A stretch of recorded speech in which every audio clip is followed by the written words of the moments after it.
Bonjour, je m'appelle Ikram Blili et je vais vous présenter aujourd'hui une présentation sur le thème de la validation de la stérilisation par autoclave. On passe maintenant pour voir qu'est-ce qu'il y a dans notre plan. Premièrement, une petite introduction. On va passer pour expliquer l'objectif de la validation de la stérilisation par autoclave. On va comprendre ensemble la notion de la stérilisation par autoclave. Ensuite, les étapes de la validation de la stérilisation par autoclave. On va comprendre le contrôle en routine et je vous donne une petite conclusion. On passe maintenant à notre travail. Premièrement, dans l'introduction, je vais vous dire que la validation et la qualification sont nécessaires pour prouver la maîtrise des étapes critiques interférer dans la fabrication du médicament. Elles permettent donc de réduire le risque de non-conformité et d'assurer la qualité.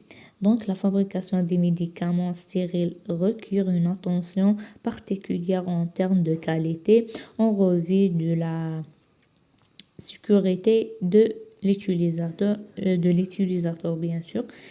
Donc, il est fait important il est important de réduire au minimum les risques de contamination microbienne particulière et même pérogène pouvant survenir tout au long de la fabrication. L'objectif de la validation de la stérilisation par autoclave est de, premièrement, assurer l'efficacité de notre processus. Dans ce cas, on va garantir que l'autoclave atteint des conditions de température et de pression et même de durée nécessaires pour déterminer tous les micro-organismes. On va aussi respecter les normes réglementaires, normes et réglementations internationales et on va assurer la qualité et la sécurité de notre produit. Dans ce cas, on va prévenir la contamination des produits et protéger l'utilisateur.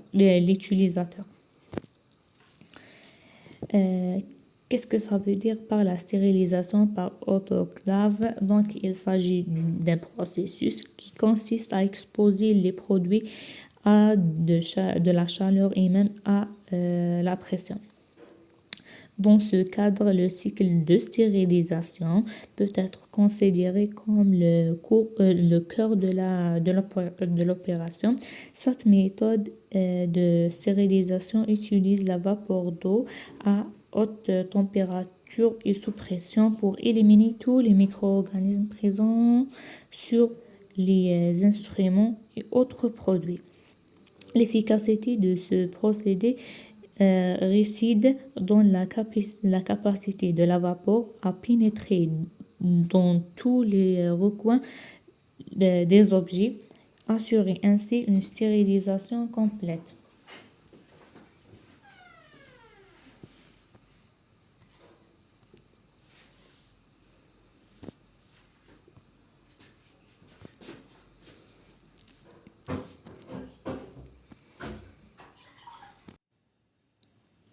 On passe maintenant pour prendre le cycle de stérilisation à la vapeur.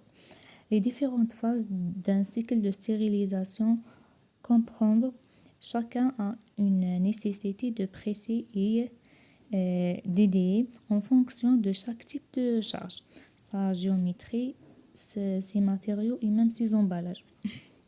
Le cycle de stérilisation d'un autoclave se déroule comme suit.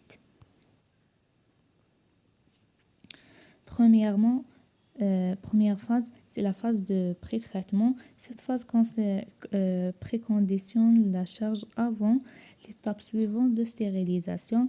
On passe maintenant à la phase deuxième, c'est la phase et le plateau de stérilisation. Après l'évacuation d'air, bien sûr, la vapeur saturée augmente la pression et la température dans la chambre jusqu'aux valeurs préétablies. Puis, puis on va commencer la stérilisation où la température est maintenue constante pour la durée fixée. Pour la troisième phase, c'est la phase I, le séchage, où on va faire un refroidissement ou bien le séchage, ou bien le retour à la pression atmosphérique. La phase de pré-traitement a pour rôle de